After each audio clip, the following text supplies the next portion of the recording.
Hello mga kasalon, magti-training si Sir John. So, hands-on si Sir John. Bago ko pinahawak ng clipper si Sir John, tinuruan ko muna siya kung paano maggupit using scissor and comb. So, ngayon, tinuruan ko din siya kung paano humawak ng clipper.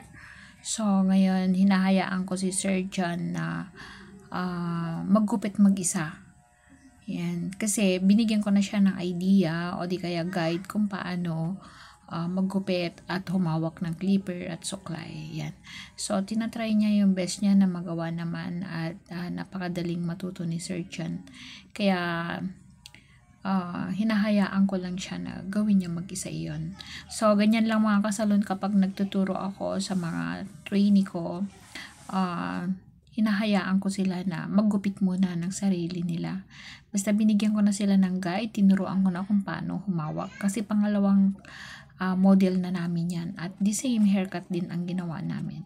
Yan. So ngayon, nag-hands-on na ako. Ako mismo yung gumagawa na kung paano mag-barbers kasi medyo nahirapan pa si Sir.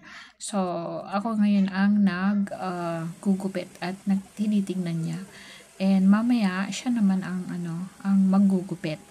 So, ganyan lang mga kasalon ang pagtuturo ko sa mga estudyante ko. At alam ko na medyo nahihirapan sila maggupit. Pero normal lang yon. So, araw-araw kami kumukuha ng model at araw-araw na ginagawa din namin yung paggugupit. Okay mga kasalon?